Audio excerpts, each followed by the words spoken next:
Okay, awesome. Hello, Wonderlings. A few of you who are here, and I'm sure we will have others joining us shortly. This will be recorded for people to watch later too. So, Julie, I know you have a little one at home. If you need to skedaddle, you can know that. But I'm really excited. This is really our first rabbit hole of the Wonderlings course because last month we had Ruth here as those of you who are on the Wonderlings that are on the call know. And she walked us through the eco identity. So the idea with this rabbit hole is just what we know about a rabbit hole, right? Like you go, like Alice in Wonderland, you go down the rabbit hole and who knows what direction it's going to take you in. So this month's theme is nature as third teacher, which is what we sort of refer to it in the early childhood world because we think of the parent as the first teacher, the teacher as the second teacher, and then nature as third teacher. But I've spoken to our three guests and sort of given them the provocation of just thinking in their work and in their life how they sort of partner with nature as teacher, nature as co-collaborator, how they turn to nature to sort of inform what it is that they do. And I couldn't be more excited to have Michael, Jesse, and Anne Marie here. I promise you this is going to be super interesting because all three of you are doing really, really interesting work, and it's all very closely connected to nature, but it's all in very different ways. So we're going to start with Michael, and then we're going to go to Jesse, and then we're going to go to Anne Marie. And I hope that works for the three of you. Just give me a thumbs up. I know Michael had something going on later. Jesse, I appreciate you pulling over because I know you're en route. And Anne Marie, you're all the way in British Columbia. But I guess you got a little bit of time on your side. So just thank you, all three of you for being here. We're going to take about 20-25 minutes each and just hear your stories. We're able to share the screen. Michael, I do have your pictures just in a really simple PowerPoint that I could pull up when it's your turn. And we want to make sure that there's a little time for questions for the few Wonderlings that are here. And I do think some other people will jump on the call as it gets going. And I might just ask you some questions myself. So without further ado, we're going to start with Michael, and let's each, Michael, Jesse, and Anne Marie, as you speak, please do start first of all with just telling us what it is that you do work-wise, just 2 or 3 minutes. And if it feels right, you can also mention something about how you found your way here. And let's go with you, Michael. I'm going to unmute myself. I will also let you know if things pop up in the chat because sometimes people feel more comfortable with questions in the chat. So do you want me to pull up your pictures right away, Michael? Sure, that would be fine. Whatever you feel is best. I'm going to do that and you start introducing yourself. The screen's going to look a little different. But yay, I'm so glad you're here. I've known Michael for probably 5 years now, would you say, Michael? I think this is 5 years, yes. Yeah, something like that. So he's wonderful. Take it away. Well, thank you, Sally, for inviting me to speak, and thank all of you for being here. I'm Michael Guzio, and I'm a healer, practicing shaman, channel, kind of a mystic in my community.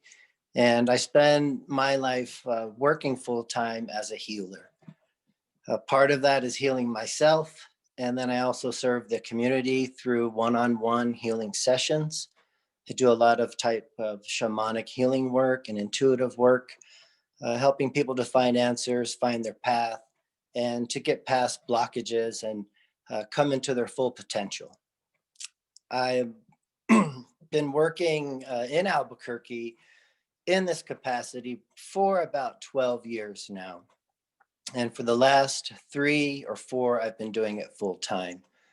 I also do a lot of ceremonies in the community, and I found that I have the best results when I do my ceremonies in nature. I met Sally, I guess about 5 years ago, and she came to me as a client, and I guess we hit it off and had a heart connection. And We're friends and colleagues, and I'm very happy about the work that she's doing with nature and the kids and all the other facets that she's allowing her light to shine. So I guess I'll tell you a little bit about my connection with nature and with the earth. I guess I've always sort of had a certain type of connection with the earth. As a child, I had that connection. I like to explore. I like to wander off, go to different places. I was always catching animals, lizards, frogs, snakes, mice. I was fascinated by all of the things in nature.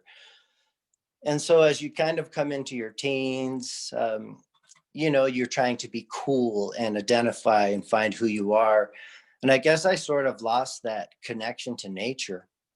Not totally, but I didn't have that, like the wonderment that I had as a child.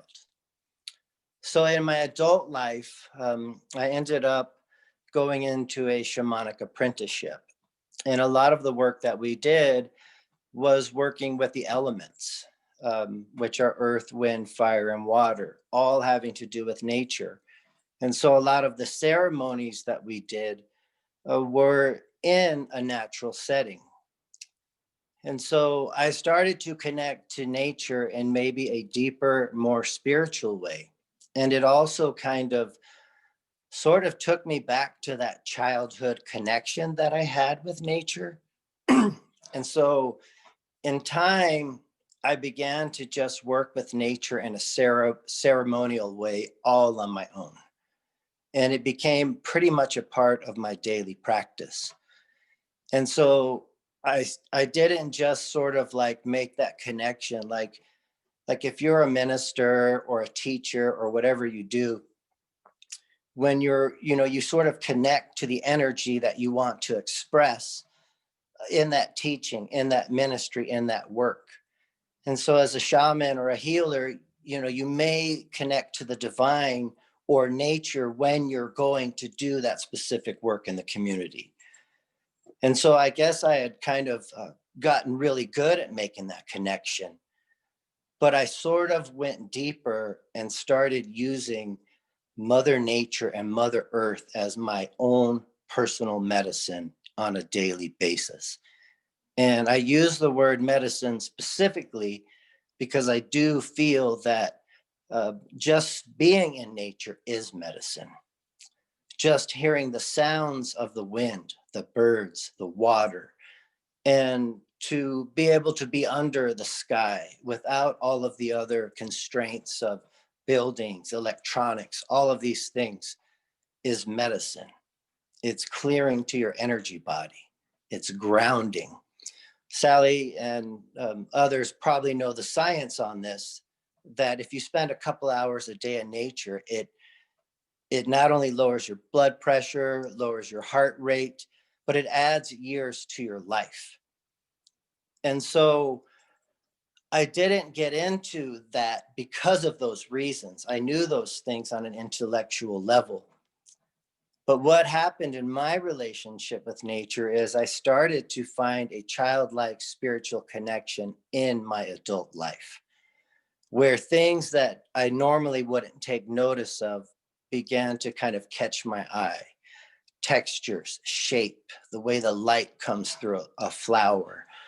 The pictures that Sally is showing just happened to be where I was at the time. I wasn't necessarily chasing the sunset. And there was a spiritual feeling that I had and an energetic connection that I had to that place. For instance, the plants that she's showing there is yerba mansa, and it's a very powerful healing plant. And so I connect to it energetically, and I find this plant a lot. And when I take this picture, I'm not just looking at the beauty of the plant with my physical eyes. I'm feeling it energetically. And so we know that we get our medicines that we take in pill form or tincture form or even shots.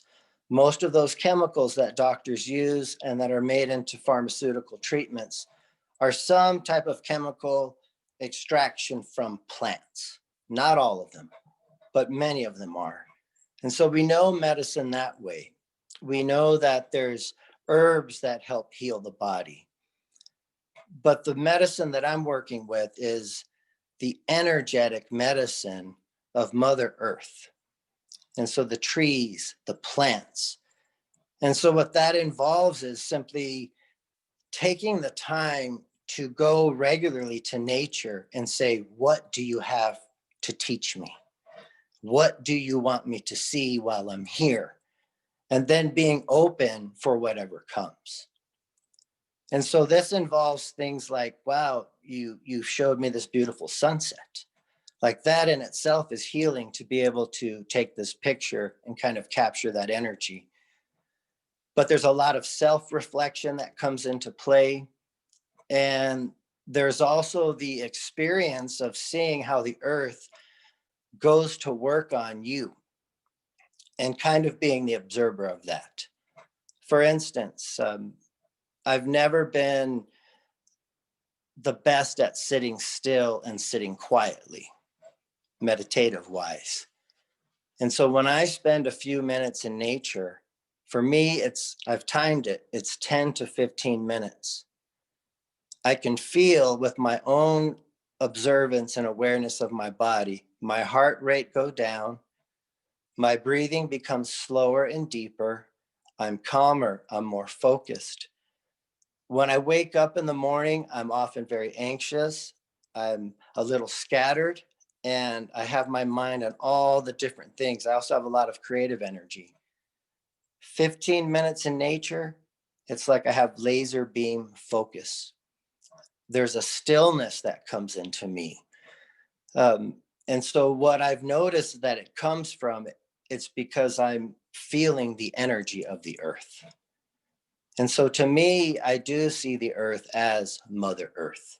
And that's not just symbolic. She is As like, teacher, you see Earth as teacher, right? She really guides you. I Um, see her as a teacher, but also as a mother. Could you tell us, because we're at about sort of the 14-minute mark, and I just want to be conscious of our time. Could you tell us a little bit how all of that then translates into, like for instance, you mentioned, yes, I've gone to see Michael from time to time to just help me along my own spiritual path, and it's been really soothing and just a great support. So, I mean, you could use me as an example, or just in general, when you're working with clients, how you then take that sort of knowingness, that connection you have with Mother Earth, and then it works through you in your shamanic and your healing and counseling work. Can you tell us a little bit about that? Well, it comes through in a couple of different ways. Like for instance, like you live in Albuquerque, New Mexico, and the things that you're creating, like with Nature Niños and the projects that you have. Like when I do healing work, I energetically help you to realize that the earth supports this work, that she welcomes you, your light. And so that has a lot to do with the way doors open up. That has a lot to do with the way that you believe in yourself, because you know that you're where you're supposed to be, doing the work that you're supposed to do, and that the elements, the spirits of the place that you live, support you there in that work and want you to succeed. And so I found that in my work, that when someone has a powerful light, I will feel that the earth really welcomes them. They want them to be there. They want them to do their work. Even oftentimes with me, the earth or places of the earth will ask, come do ceremony here, bring people here, show them the medicines that I have for them here. The other way that I work with it is I do lead groups on nature walks, and we do prayer and ceremonial work to open up the space where they can have the same connection that I or others have formed with the earth. And the goal of that is to form a relationship with the spirit of the earth, the energy of the earth, if you will, And as you have that relationship, she will continue to be your teacher. And so when you go to these places in the earth regularly, they become a living altar, a sanctuary, a church, a temple, if you will. The same way that when you go to your holy place and you feel like you can plug in there to receive something from the divine. And so the earth will become that very living altar. And she will remember that you come there with reverence, respect, and you appreciate not just her natural beauty, but the energetic qualities and vibrations that she passes on to you. So one last thing, how do you feel this? Like, I'm no more in tune than anyone else really is. It's just taking the time to value it and appreciate it. And to give it a moment to feel it. When people go camping or when they go to a place in nature that they value and like, maybe it's because their family grew up there or they went there annually, there's a good feeling that they have. There's a sense of peace. It's almost like a little bit of a high or a buzz. That's the earth's energy saying, thank you for being here. Thank you for honoring me and using me to somehow find some pleasure, joy, or healing. I hope that helps. Wow. No, I love that. And as you and I talked about having you join us tonight, and thanks again, Michael. I mentioned to you that our first topic was on a sense of place and how, places hold meaning for us. And like for me, for instance, I'm the last generation where my parents came across on the Queen Elizabeth II from the United Kingdom, in the late 50s, early 60s. They were processed through Ellis Island. I have been to the UK a few times in my life, but as I more and more sort of tap into my path, which is very nature centric, as you know, Michael, I am being very much called back to that place, to that land, to spend some time with it. And, it's really interesting and fascinating to me. In some parts, you and other folks and other things along my path have made me a true believer in, like, there's so much we don't know, right? Like, there's just so much we don't know. What we do know is so minimal. And, it feels in this interesting way, like, the ancestors, the grandmothers calling me back there. So I'm so grateful for your work that you do in the world. And I'm grateful for your friendship. And we have just a few people on the call, but Jesse, you and Anne Marie too, if anybody has a question for Michael, please shoot, and you can either just unmic yourself, or if you're more comfortable typing it in the chat, I think if I stop this share, I'll be able to see your chats pop up. So does anybody have a question for Michael before we invite Jesse to talk?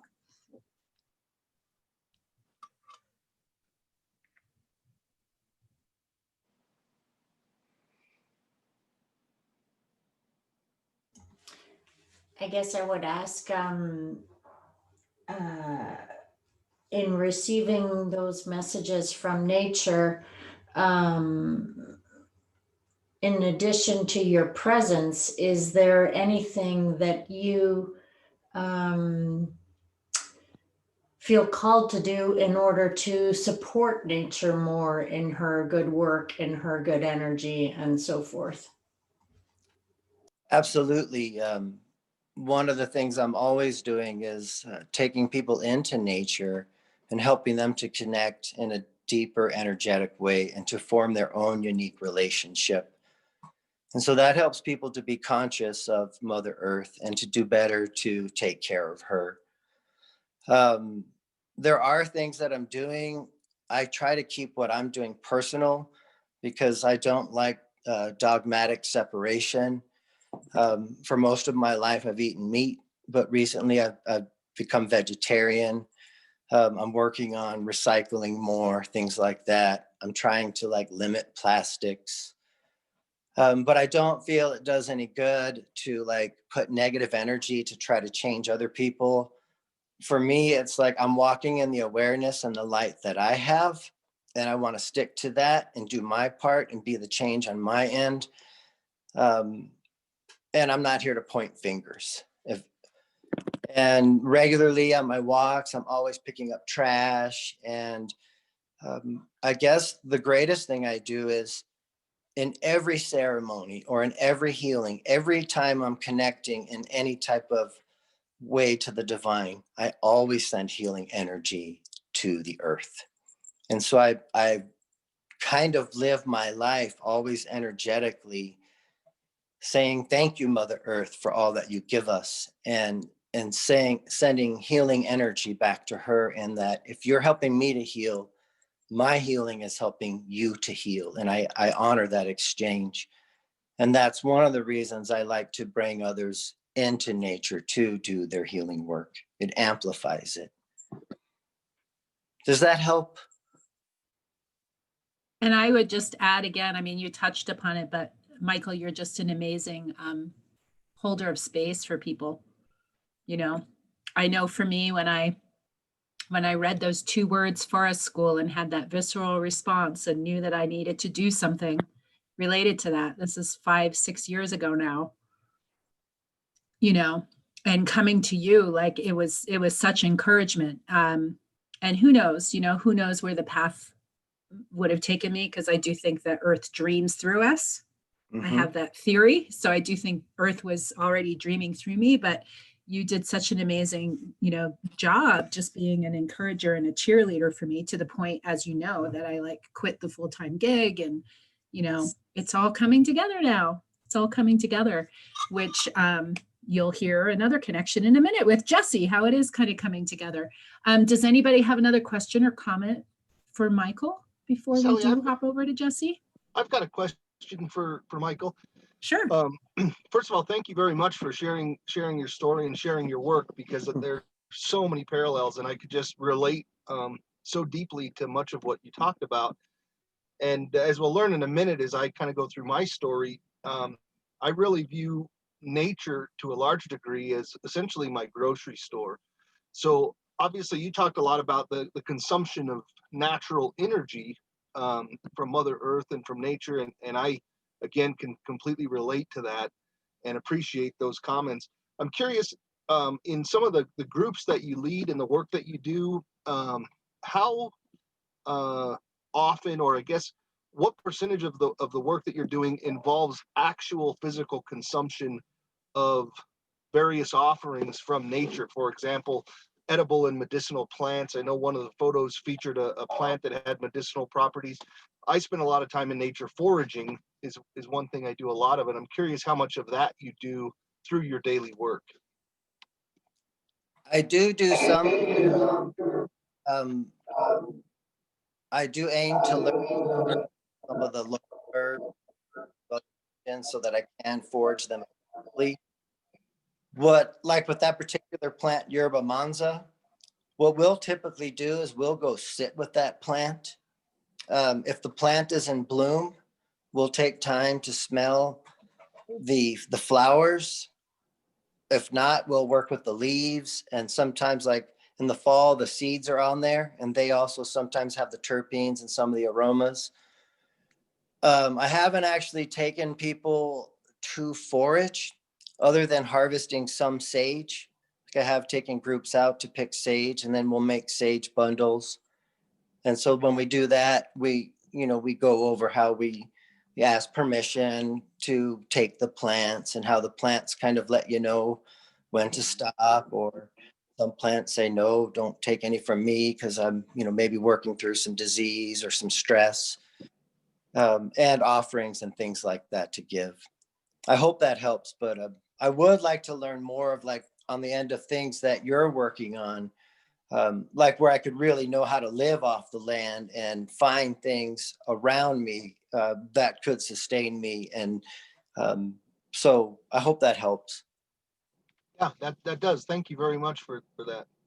Thank you. Michael, you do cacao ceremonies, right? I mean, that's not something that's necessarily grown here. but it is grown in South America.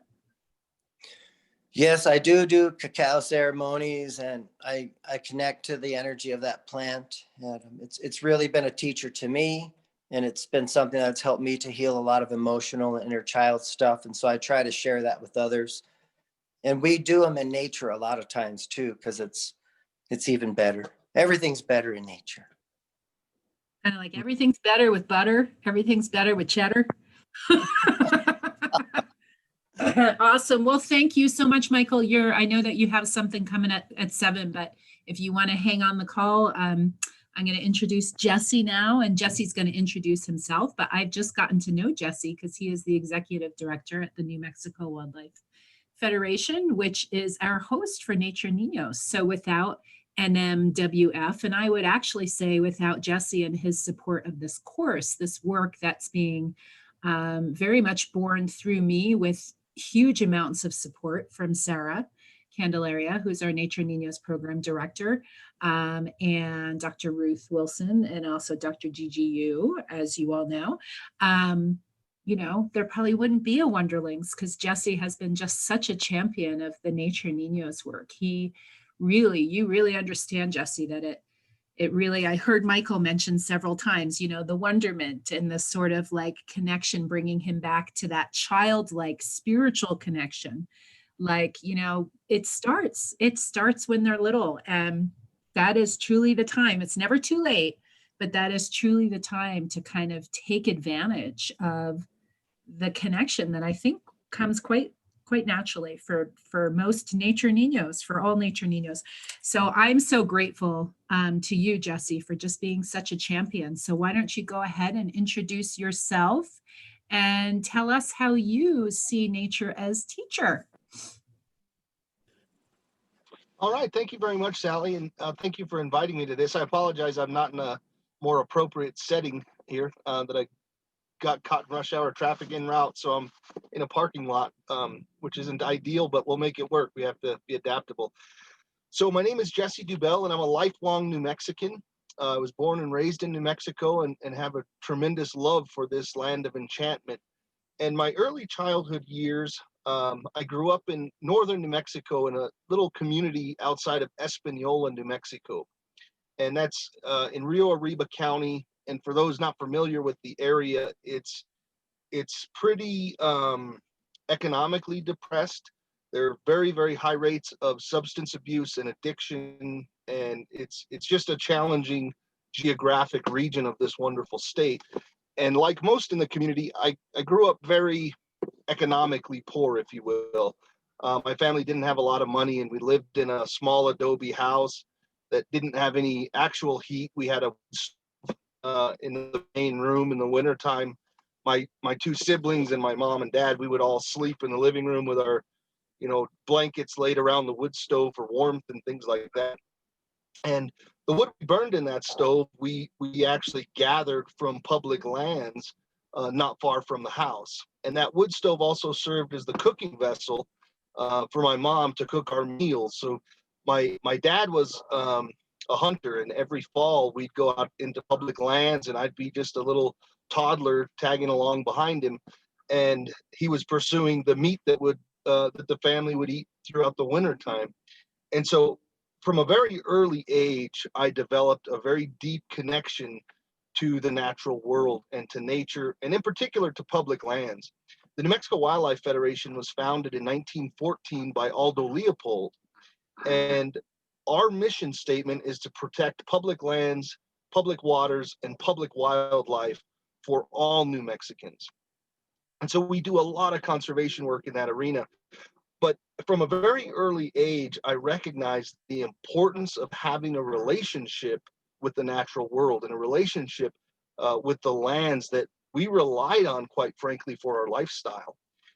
I was 12 years old when I went on my very first hunting trip, where I was a tag holder, if you will, where I had a license and was going to be pursuing a wild turkey deep in the Aldo Leopold wilderness. And my dad and I backpacked in a little over 12 miles, where we would spend the week in the backcountry of the wilderness pursuing Merriam's turkeys. And that trip was one of the most transformational trips of my life, because what I saw on that trip, we'd had recent wildfire and the landscape was still very scarred from the wildfire.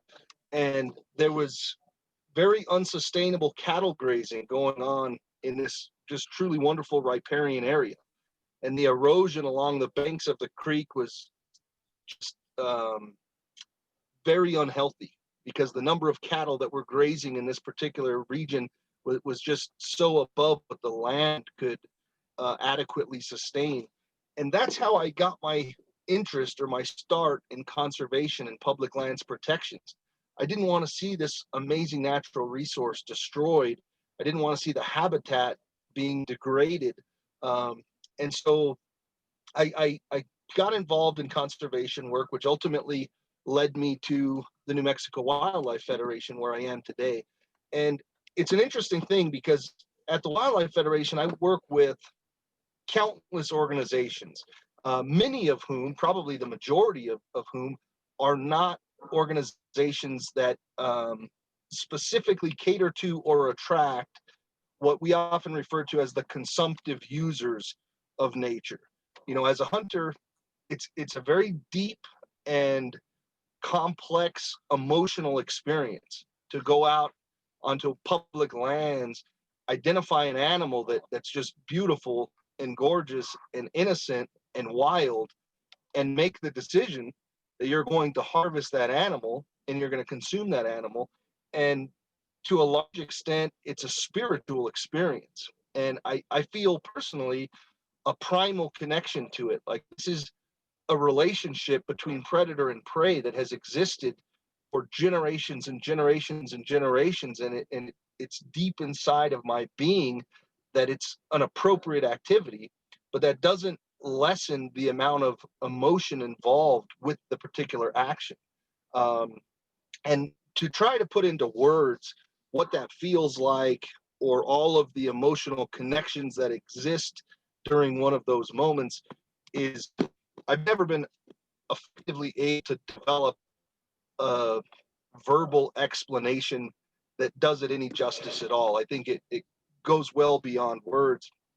And it's not uncommon that I'm answering questions to folks who are asking, if you love the animal and if you believe that wildlife has an intrinsic value, that it's valuable just because, not because there's a dollar amount associated with it, then how can you make the conscious decision to take that life? And there are a number of different ways to attempt to employ logic to justify the decision, but I think it's so much deeper than that. I mean, I can talk about the effects of factory farming and how industrialized produced protein has horrific effects on our environment, and how, you know, the level of the quality of life of an animal that's raised on a feedlot, or the quality of animal of a turkey or a chicken that's in some kind of poultry production facility is not appropriate. I can go into the logical reasons of why I believe that the Wild Harvest Initiative, or being a part of nature and actively participating in the acquisition of the food that nurtures me and my family, seems more appropriate to me. But again, logic doesn't seem to do it justice. It's much more emotional and spiritual than that. But with that said, I'm going to share my screen. Just how are we doing on time, Sally? If you could give me kind of an update, because I'm terrible about timekeeping. We are at 6:36, so we definitely probably want to move on to Anne Marie, I would say, by 6:45. So another Okay, about 9. We're at 6:36. So you have about another 8, 9, 10 minutes.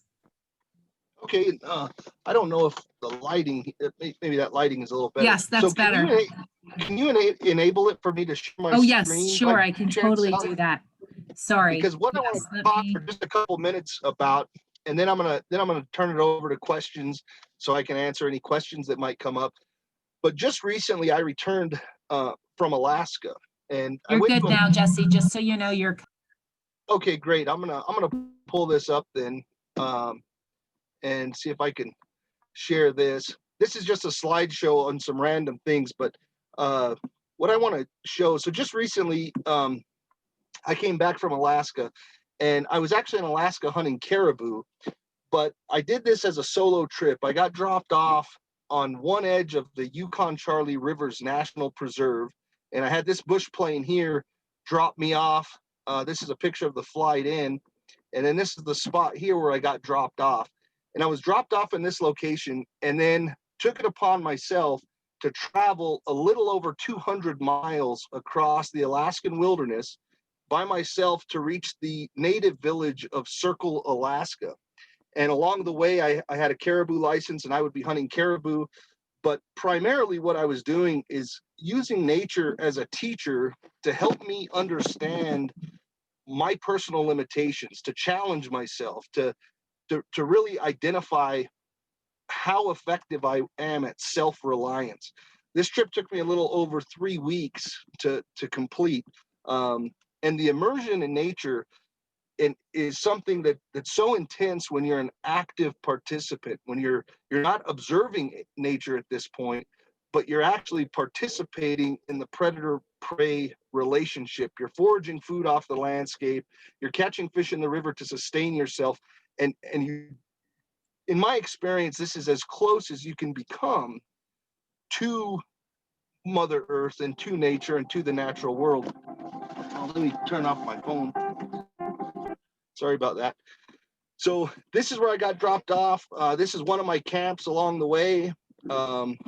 This is a caribou that I was looking at through a spotting scope at about 2.5 miles away. This is a river.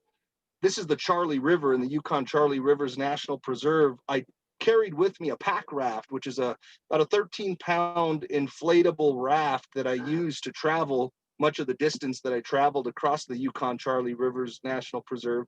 And it was pretty treacherous. There were some very close calls. I came around one bend in the river, and there was a pack of wolves ripping apart this caribou.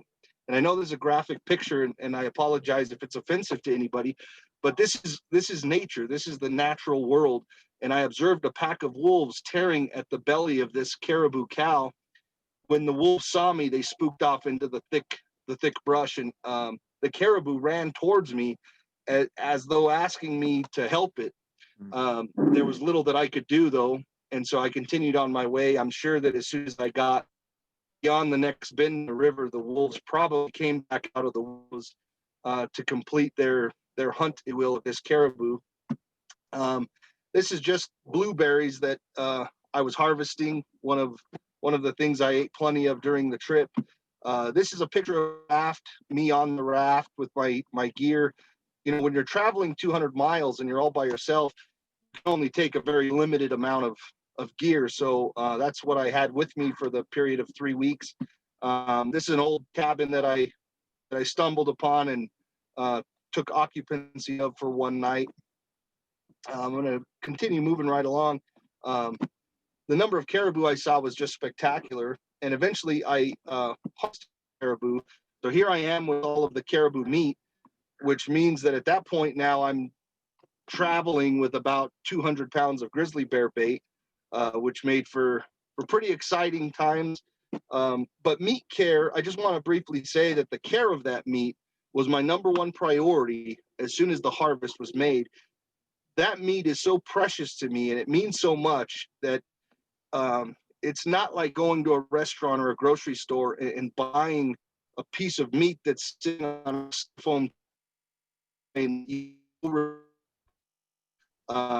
One of the things I've learned from nature is a picture of me just packing along the way. One of the things I've learned from nature is that the relationship between humans and our food in modern society has largely been lost. People don't have the type of connection and relationship with their food that I think they should have and that I think is healthy.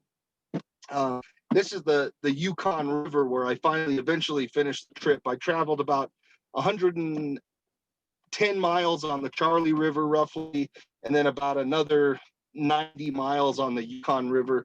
And this is while I was on the Yukon River. But with all that said, I just wanted to share that experience because I think it's important that people on a trip that lasted me about 3 weeks in the wilderness, about one fraction of 1 second of that was the time that I was harvesting the caribou for personal consumption. The rest of the experience is really much of what hunting is all about and what attracts me to this activity that many people find difficult to understand or to relate to. So thank you all very much for letting me kind of share my story and talk about how nature has affected me personally and why I view nature as one of my most important teachers. Wow, wow, wow. I'm still really bummed out that I missed your presentation several weeks ago. So someday, hopefully I can hear all about it, Jesse, because this is just amazing. And I don't know why I'm feeling led to say this, but I also recall that when COVID first kicked in, I remember that you and I don't think it was an official NWF thing, or maybe it was an MWF thing, but I do recall that you brought some of your, your harvested meat to the Navajo Nation. And I thought that was so cool when I heard that story from Sarah that you were sharing in that way. So thank you. Does anybody have any like questions or curiosities? I know I certainly do, but I'm going to zip my mouth for Jesse.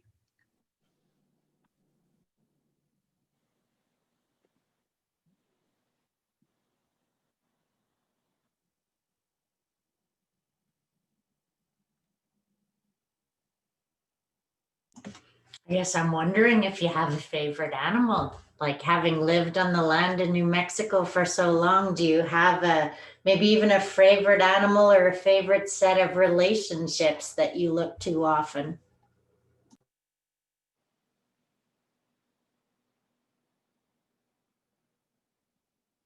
Jesse, I think you're muted actually. Is that There better? you go. There you go. Okay, I apologize. I really do, and I don't think I can narrow it down to one animal. But I will say that elk and wild turkeys are two of my favorites. And one of the reasons for that is because I've learned over the years to be a very, very effective communicator with those species. The vocalizations made by both elk and wild turkeys range widely. They have huge vocabularies, and it's really a fascinating experience to go out into nature and have the ability to communicate. And I'm not talking about make a few sounds and then an animal comes into hearing those sounds. When I'm engaging with a wild turkey, particular male wild turkeys, I mean, we can have full on conversations and lengthy conversations where that level of communication is something I think that very few people understand, and I don't think very many people in this in the world recognize that opportunity even exists. So when I go out in September and I'm talking to the elk and I'm bugling and I'm mewing and I'm chirping and I'm making all the wide range of vocalizations that they make, I just feel this connectedness to those animals that that's quite a privilege, because I recognize few people ever opportunity that opportunity. So, a great question, Anne Marie. Wow.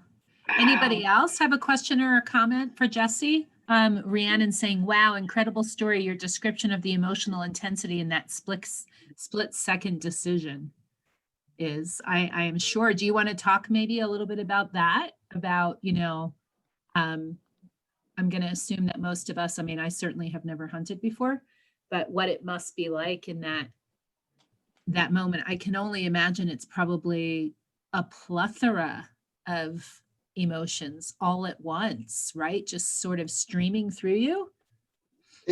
Yes, it really is, and it's not always the same either.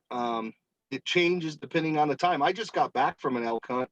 I had a beautiful bull elk at 40 yards, and I didn't shoot the elk. I came back without having harvested an elk because it wasn't right. For whatever reason, I can't explain it, but I could have shot the elk. I could have killed the elk, and I went elk hunting with that intent. I bought a license. I spent the money. I traveled down there. I put in the work. I backpacked into the wilderness. Now I have the elk at 40 yards. He was raking a juniper tree in a sign of dominance, essentially a territorial display to let other bull elk know that he was dominant animal in the area. And I watched him and I observed him, and it wasn't right to shoot, so I didn't shoot. And I have no regrets about that. I came home without the elk, but I had 177 pounds of caribou meat in my freezer right now, so I'm not going to starve to death. And it just didn't feel right. And there's no way to explain why sometimes it does and sometimes it doesn't. It's a connection that exists, I feel like, between me and the natural world. And to some extent, and I should also mention, I almost always hunt with a bow and arrow. That's just my preferred method. But I feel like the animal is making a sacrifice and actually gifting themselves to me in some cases. And with this particular elk encounter that I had last weekend, it didn't feel that way, and it just wasn't the right thing to do. I will also say that the first time I killed an elk, I was 15 years old. And Sally, I know I've shared the story with you, but I shot that elk with an arrow, and the elk died, and I watched it die. It died right nearby me. I was with it when it took its last breath, and I mean, I cried. I can't explain how overwhelmed I was with such a plethora of emotions that I couldn't even control them, and tears and just excitement, but also remorse, tremendous amount of remorse for having killed that animal. But I think, and I think Michael said it really well earlier, that he's responsible for himself. He's not here to tell other people what to do or point fingers at people, as he mentioned, and I feel that very same way. But I think that there's something about eating meat that almost necessitates somebody to have an experience that allows them to understand the magnitude of sacrifice that occurs so that we can survive. And whether someone eats meat or they don't, I think it's a death dependent process. And for us to be alive, that means other things are dying. Even if we're vegetarians and we're eating tofu, when we plow a soybean field, I mean, there's snakes and there's rodents and there's mice and there's gophers and there's rototillers going through that habitat and destroying those nests and ground nesting birds and other things. And I'm not trying to over express the violence that exists in the world, but I do believe life is a death dependent process. And I do feel like my level of understanding the sacrifice that was made when I consume an animal protein is a deep, important feeling that I would like to share with more people. I would like more people to kind of have an understanding of that. Then I don't think we would see the same level of waste that we see in the world. I think that we would see the same amount of disregard for those animals who are not humanely raised and not humanely processed and so on and so forth. I totally agree with you. And I would just a really quick personal experience. More than half my year ago, more than half a year ago, more than half my life ago, I served as a Peace Corps volunteer in Kenya. And at that time in my life, I was vegetarian. And I sort of, because of cultural reasons, I kind of started eating a little bit of meat there because I didn't want to offend people. But I remember so vividly with my very dear neighbors, who were really my best friends while I lived there, and my landlords, the first time I, with them, learned how to basically harvest a chicken, and it ending up in our stew bowl for dinner that night.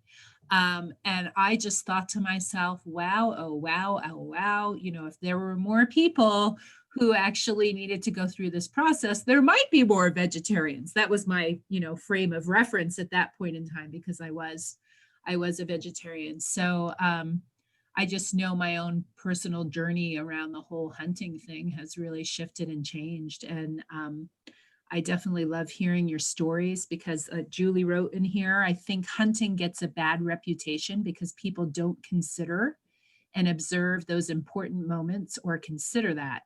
So thank you for explaining that. And I can say, I mean, just 2 weeks ago, I was camping and I didn't know I was in an area and it was hunting season. And I came across some hunters that were not you, Jesse.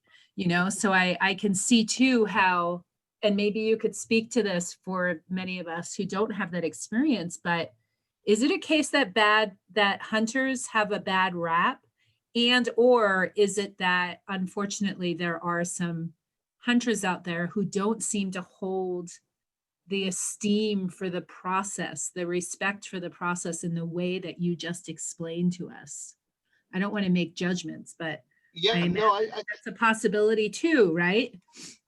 yeah, I think both statements are true, Sally. There are a lot of hunters out there who are not as ethical, responsible, or I hate to say mature, but I do believe there's some level of maturity involved. And as a hunter, I've matured over the years. Also, if I think back to myself 20 years ago, I can't really imagine myself having passed on the elk that I just talked about passing on and not shooting. 20 years ago, I had a different mindset about things. So there's certainly some bad actors. There's no question about that. The other thing that I think is important to mention is historically, hunters and environmentalists or environmental activists would have been considered essentially enemies almost. They were in opposition of one another. And one of the things the New Mexico Wildlife Federation is working hard to do is actually turn every hunter into an environmentalist. Because if you care about sustainable wildlife populations, if a person cares about being able to go out into the wild places like the ones I've shown on the screen here in these photographs, you need clean water, you need clean air, you need healthy landscapes. And so not all hunters are good representatives of the activity. I can also assure you, though, that the New Mexico Wildlife Federation and other organizations are doing everything we possibly can to change that. That's awesome. Well, with that, I'm gonna put it out there for maybe one more question because we're a little over time. I appreciate your patience, Anne Marie. It seems like you're tuned in and totally joining us tonight. So thank you for that. But does anybody have one last question or comment for Jesse before we hear from Anne Marie? Don't be shy. In Zoom land, the pause. We're all getting used to Zoom land. So if you're the speaker and you're like, oh my God, nobody's interested in what I'm saying, that's not the case. Sometimes the pause just takes a while. But one more question or comment, anybody?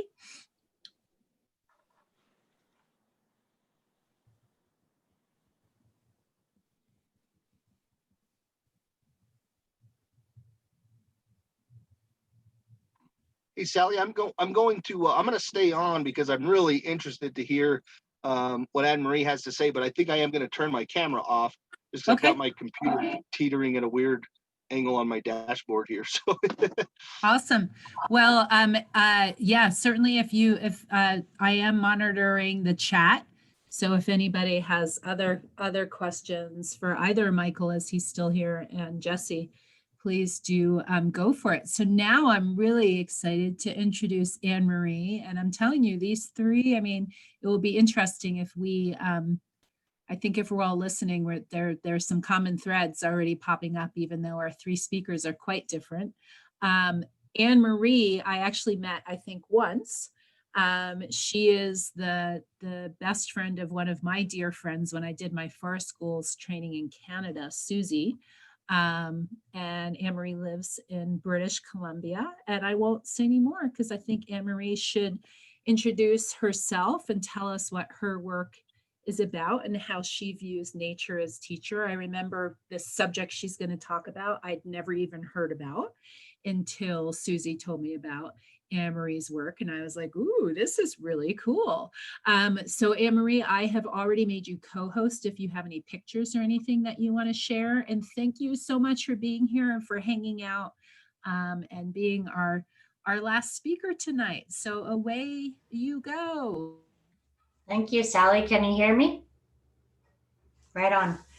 Okay, well, yeah, so glad to be a part of this. I've been really looking forward to it, and I'm sending you greetings from the Wasanic territories, which is on the also known as the southern tip of Vancouver Island in British Columbia in Canada. And so my background is in also education, but I've been a mediator for 25 years. And then in the last 10, I guess, or 15, I started studying something called biomimicry, which is about looking to nature for as model, measure, and mentor, looking to nature for design ideas. Nature's had 3.8 billion plus years of design experience. And she's solved every problem that there is, from packaging to climate change, with the most elegant and beautiful solutions. So biomimicry is about looking to nature for the solution space that we desperately need. And so just a quick definition here. So bio means life, mimicry to copy. So we've been looking to nature for design ideas. Of course, you know, many other, you know, we have many examples of that in life. But the goal of biomimicry is really to look to nature for design ideas for the purpose of harmonizing with nature, and that there's a payback to nature. So it's not just about grabbing her ideas, but it's about really making things easier on her as well. There's kind of three portals to biomimicry. One is around reconnecting, which we heard a lot about earlier. And then there's also the ethos, all the ethics, which we've just talked about as well, like the ethics of looking out for nature. And then there's this mimicry place of acting like nature, which I'm sure in Nature Niños, you have a lot of kids jumping around and playing cats and dogs and things like that. So that's the beginning of it through a behavioral lens, but then starting to look at some of her design ideas. So biomimicry, the nice thing about it is you can't practice it alone. It's even better when you work in a group and you get everybody's ideas. Oh, this is a neat strategy. Why is nature doing that? A few ideas. And then where could we use this in our own lives? And a few more ideas. So I went around the world and with a group of architects, designers, engineers of different stripes, social innovators, educators, and we looked for deep patterns in nature, and comparing different ecosystems gave us access to looking for these deep patterns, which was really good for me because when I would see something happening in Louisiana that was also happening in Hawaii, for example, or similar plants, I would start to understand what the strategy was, why nature was doing what she's doing. So I'm just going to give you a little, this is a game here we're going to play. And the question here is, why does nature design with circles? So I'm going to start with the flower. And you can write it in the chat. And Sally, I can't see the chat with my screen share. So maybe you can, if people chat it, I won't see it, but even better. I'll read it out. Absolutely. I can read it out for you. Unmute yourself as well. Why the flower? Why do you think it's designed as a circle? And we need these to go fast, like throw Somebody's out. saying strongest structural shape. Okay, it's a strong structural shape. What else? Why is a nature a circle? Do you think like that? To attract attention. Okay, could be a signaling thing. Yeah. Okay, let's, why is the turtle body the circle? Could it be I don't know, like a easier way to carry her home around?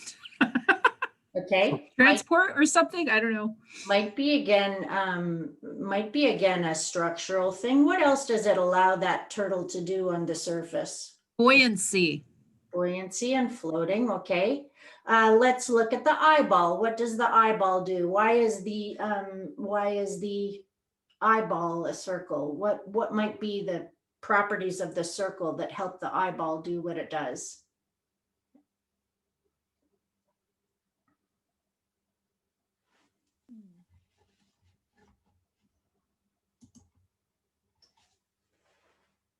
I've got no idea. I could speak for myself and say, this is a good little, teaser. Rhiannon's saying, see in all directions? Question Yeah, mark? it is a light bending thing.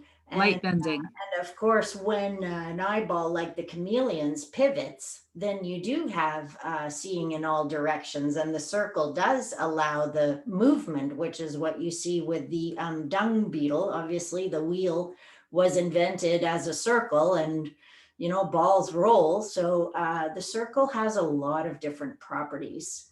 Including movement and rolling. Now, the hardest one, I guess, on this page might be the spider web. What do you think is going on there? Why? I was actually thinking that was one of the easier ones because I would think because of the way it's, you know, if you think of the spider in the middle of the web and its weight being distributed, that shape just makes sense to be able to hold the spider up. Okay. Well, you know, that could be part of it too. This is a bit of a guessing game. It's not about right answers, but it's a kind of an activity that you might talk about with kids and actually learn the answers, or with people, you know, just people, learn the answers through observation. And so this is about, you know, using our hearts and minds to really spend some time noticing and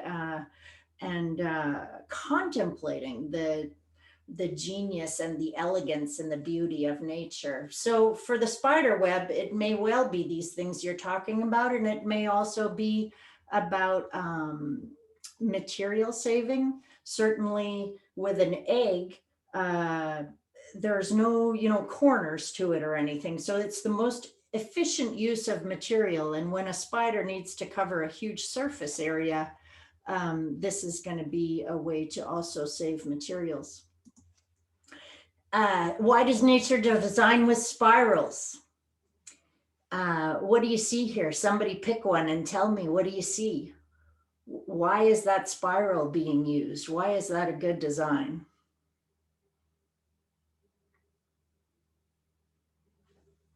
I love spirals. They're beautiful.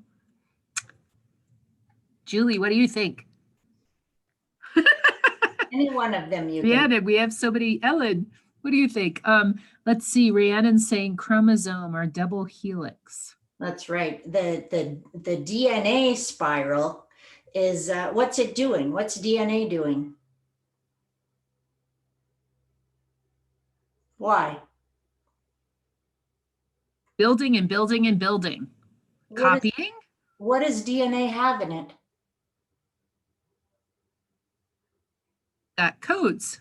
It has information. So spirals are good at storing information. And in fact, if you see that X, the X is actually a chromosome. And so the spirals are, the DNA is wound around itself in this supercoiling, which ends up inside that X, that chromosome X is this supercoiled DNA. So spirals are great for storing information, but they're not just good for storing information. If you look at this, at the snail, there's a storage component there too, right? So there's again a spatial efficiency, but there's also a storage thing. And if you look at the fern, there's a growing that's possible, but there's also a storage that's possible. What about with the seahorse? What's the spiral doing there?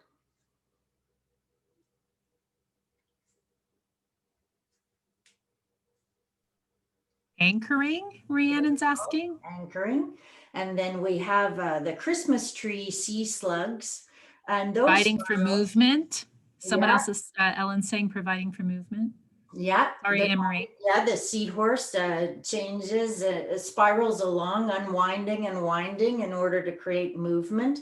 That's another piece of what's going on with the galaxies, in that almost like traffic patterns with a galaxy spiraling out and the arms of it, you get this constancy and regulating of movement. So similar functions across patterns in nature, you know, space saving, movement, but different strategies to accomplish the same function. When you think about flowers, there's so many different kind of flowers. They're all doing the same kind of work, but they're all choosing a different strategy to do it.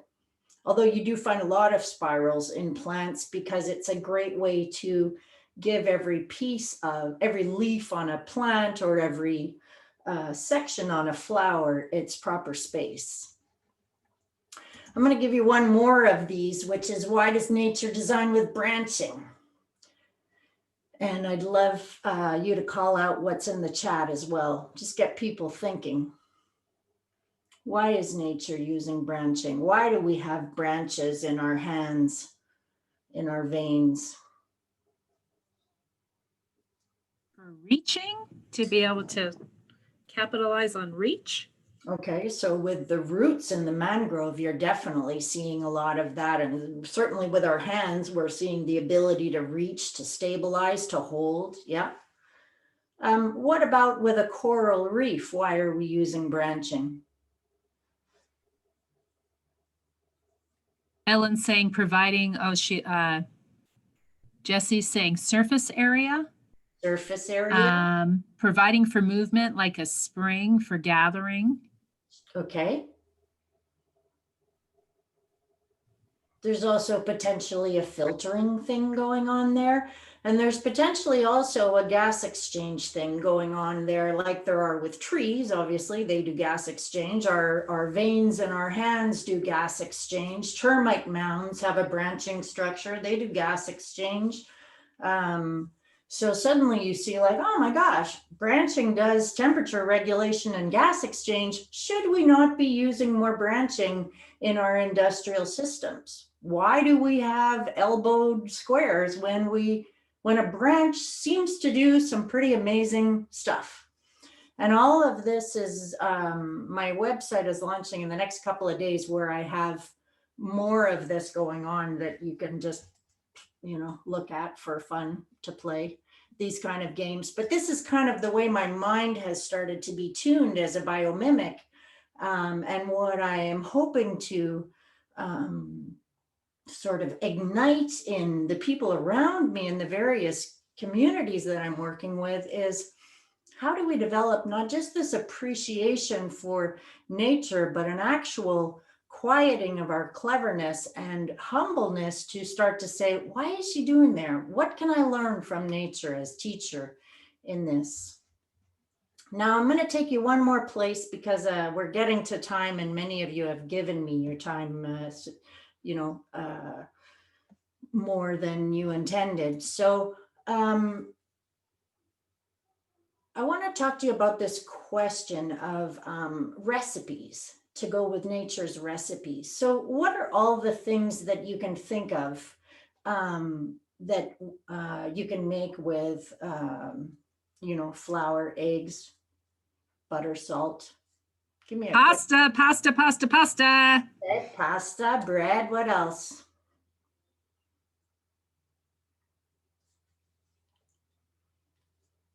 Is there anything in the chat? Glue, tortillas. Let's see. Pancakes, Great. paints. Yeah, paints. Okay. And if you had a series of cooks around the world, you would find that everybody can use these same basic ingredients and make a number of different things, all very different. Really, the spices is the only sort of main difference, and the way it's prepared, of course, and the ratios. Well, it turns out that nature uses very few ingredients on the periodic table, mostly 6 and maximum 26. So the recipe of you is made of basically 4 things with a bit of spices.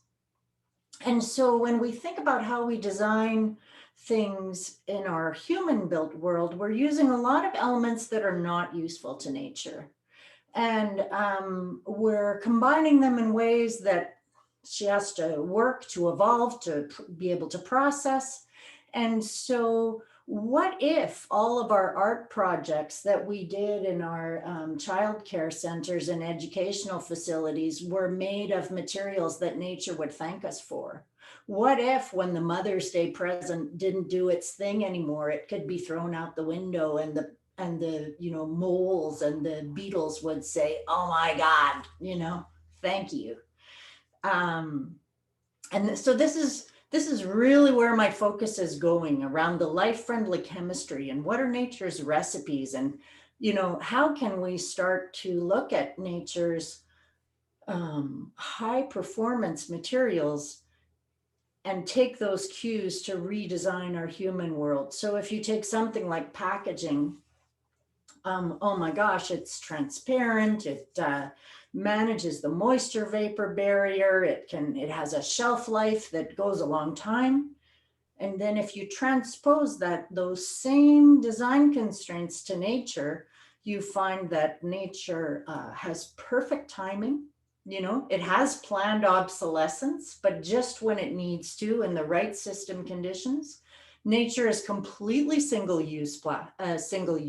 They're all polymers, and nature has a packaging that will manage the moisture vapor barrier and keep it fresh for as long as that particular living cycle needs it to, for example. So if you think of seeds, walnuts, apples, coconuts, avocados, there's so much great packaging in nature that we need to be thinking about and really starting to design into. And so I feel it's very important, especially in the younger years, to develop that appreciation of what's going on. Why is it being designed that way? What is it being made of?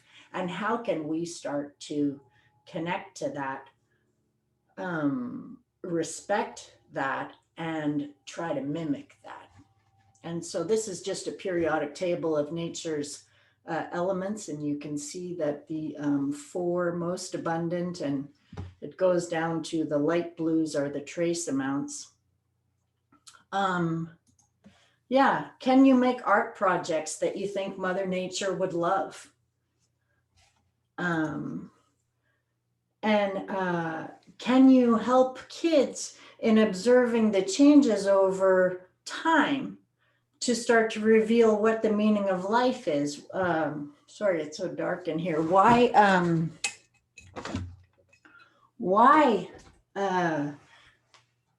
are things dying back at this time of year?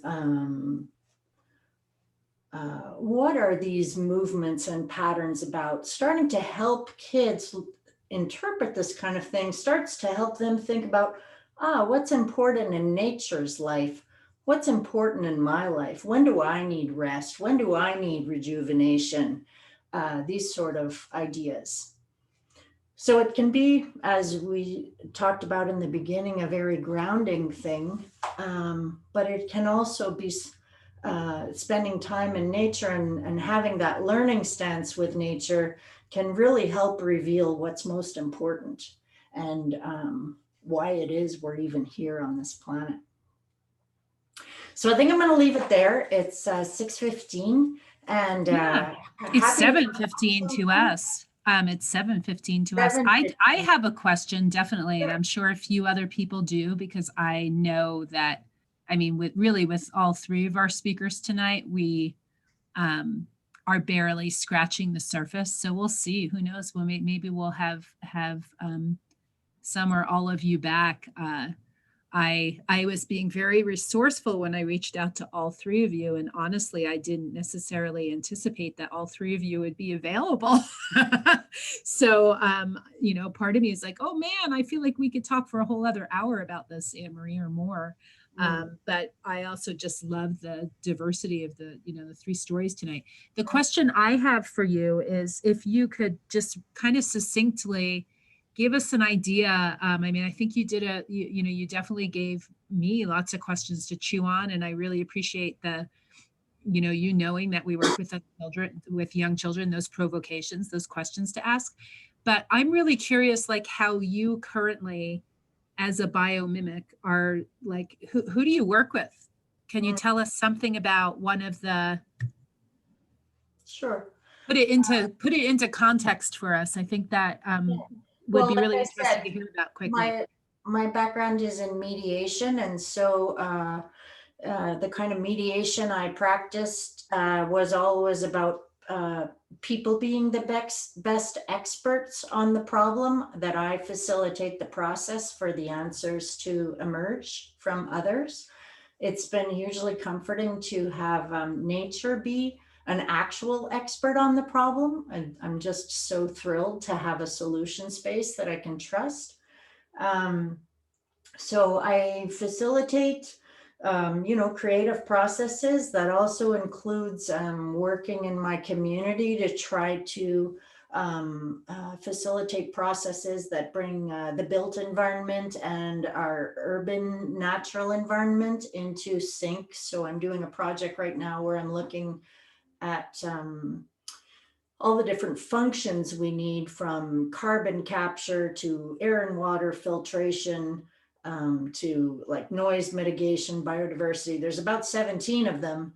But not only how does that happen in the natural world, and let's protect those areas and make more of them so that we can have those functions happening in our urban ecosystem, but also how is that happening in the built environment through, surfaces that let the water go through and recharge the groundwater, or surfaces that support animals making their homes, or surfaces that make a cooling happen within a neighborhood because there's a bit more shading. So if there aren't trees, there's still shading. So looking for how do we regulate the climate and make our urban ecosystem function like an urban ecosystem with better performance, using nature as the guide.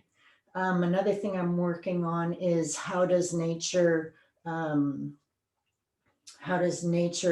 the moisture vapor barrier for flexible film packaging. There's a collaborative of all the big Pepsi, Mars, Patagonia, Cliff Bars, Ben and Jerry's. There's about 80 of them that are looking to solve the flexible film packaging question, so that we can design to the needs of the soil and have a packaging that still performs as well as the flexible film packaging you probably have somewhere in your house today, but something that nature would thank us for, that would be compostable and good.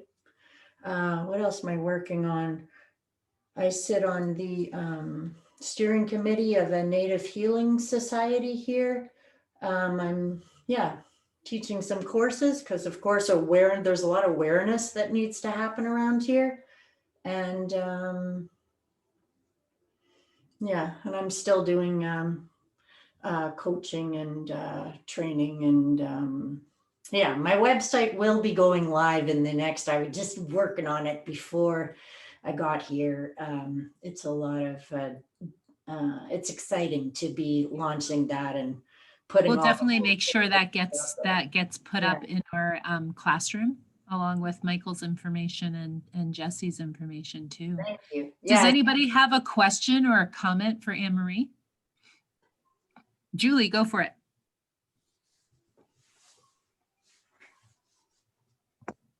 Okay, I had to figure out how to unmute. It's not a question, it's more of a comment.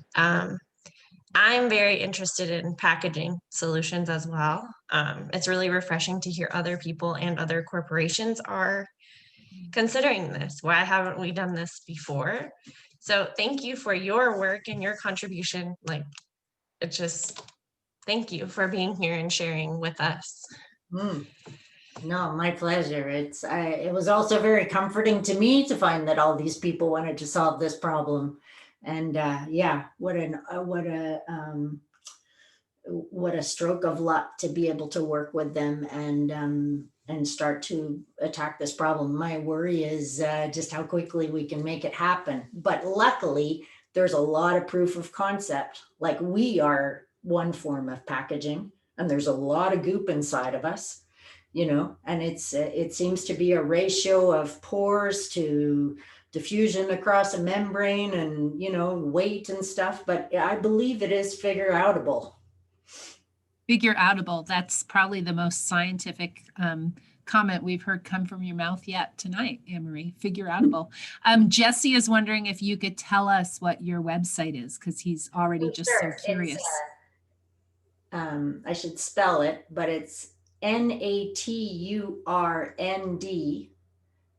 Nature R&D. So my company is NATUR and D, research and development, but my website is Nature R&D. Wait, I'll just put it in the chat. Yes, put it in the chat. That would be great. Let me stop sharing my screen. Can you stop sharing my screen? I think, yes, I can. Well, I think if you get out of it, but I can probably also make you not co-host anymore. And then as Anne-Marie's doing that, does anybody else have another question? If you Oh, just there we want go. to, Stop share. there we go. And the chat. Sally, I've got a question. Sure. And so Anne-Marie, my former life before I joined the New Mexico Wildlife Federation, I was actually the owner of a home building company called Flow Homes. I'm still the owner, actually. That's not what I'm doing at the moment. But we specialized in sustainable building and development, and we focus primarily on the 7 critical flows that exist in and around every building. But I'm curious if you are familiar with the book called The Blue Economy. It's written by an author out of Germany by the name of Gunter Schlier. It's Gunter Pauli is the author. Are you familiar with that book? I'm not familiar with the book, but I'm familiar with the concept. Like it's all now about the green economy, the blue economy, and the recovery around that. We do have an innovation hub coming to Victoria, but what are you thinking about when you recommend that book? What is it connecting to for you? Well, it actually, quite frankly, was the inspiration behind the company that I developed to specialize specifically on the 7 critical flows. So the book deals a lot in biomimicry. And, just one very short example, which you alluded to during your terrific presentation, is the fact that a termite mound from African termites can regulate the chamber of their queen to within like 1 degree accuracy, regardless of exterior weather conditions or temperatures. The queen's chambers, in order for her to reproduce, right, has to be at a very, very specific temperature. And by opening up ventilation tubes and by closing off ventilation tubes and by bringing in organic matter that they can put below the queen's chamber to decompose, which releases heat, these termites are able to control the temperature within their dwelling very, very accurately.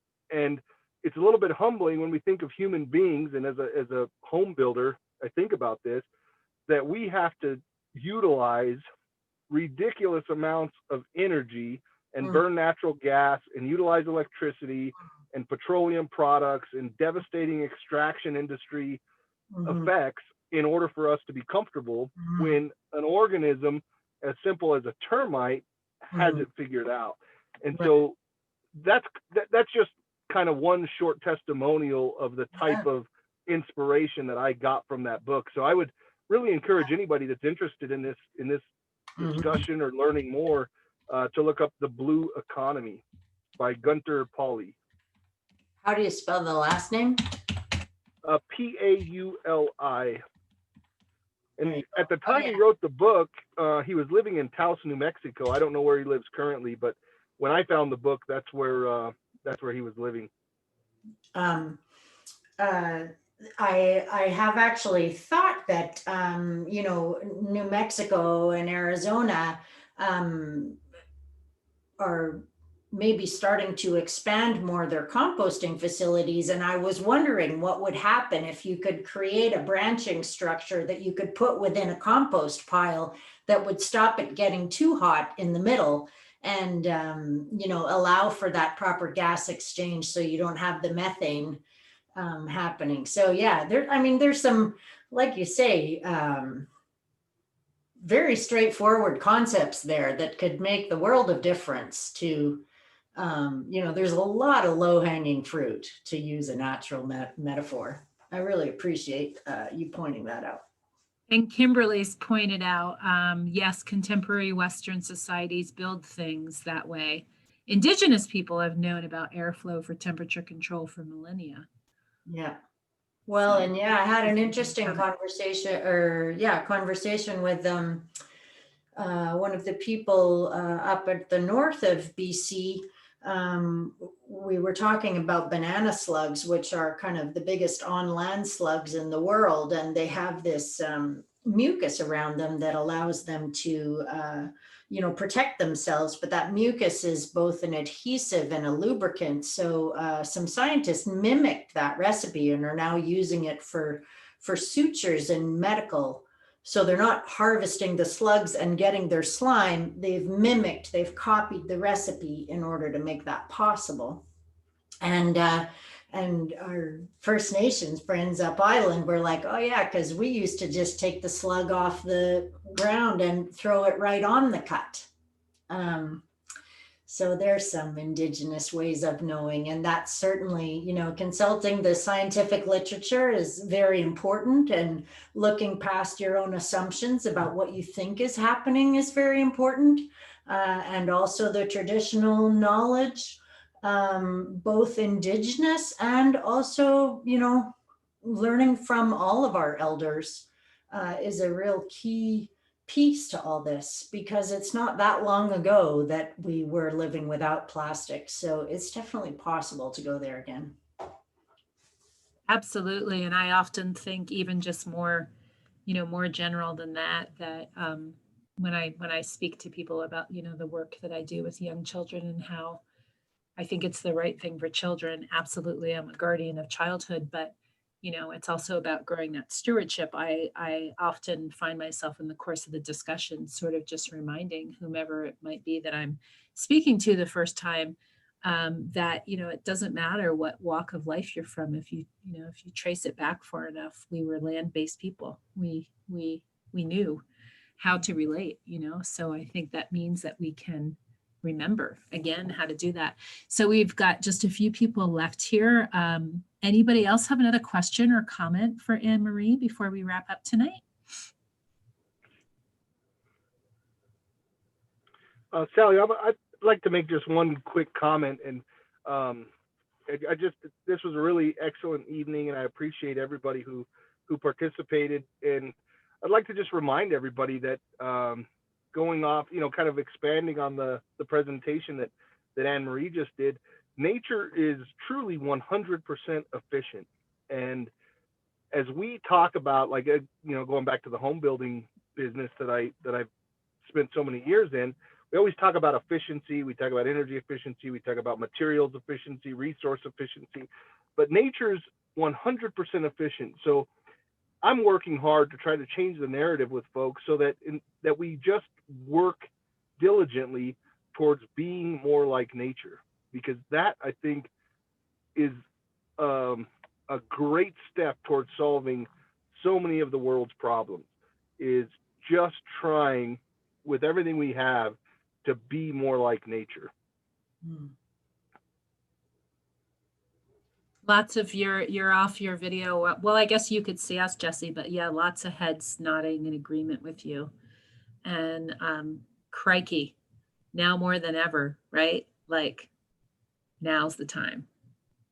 Probably, actually, it was before now, but we're in the now. So let's finally get on it now. That's what I'm hoping. I'm hoping this And state of affairs that we're all living in is forcing people to take pause. Who knows? Maybe, who knows? I am a firm believer in believing more and more as I get older that there's so little that we know. So who knows? Maybe Earth is dreaming this whole situation up for us to kind of, I don't know, put us in timeout for a little bit, make us think, what have you. So there's a few things coming through the chat just before we say bye. So yeah, Julie saying maybe showing us why we're all here.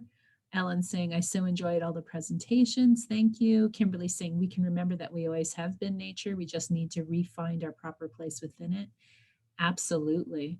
So for Jesse, who's still here, and Anne Marie, thank you so much. This was like just the treat that I thought that it would be. And I assure you, we have 36 people registered in our class. So I know that there's going to be a lot of people who are going to log on to this recording afterwards. And we will make sure that you each get a copy of it. If there's a reason that you would like to share that out, Anne Marie, on your website or whatever, you have our permission to do that.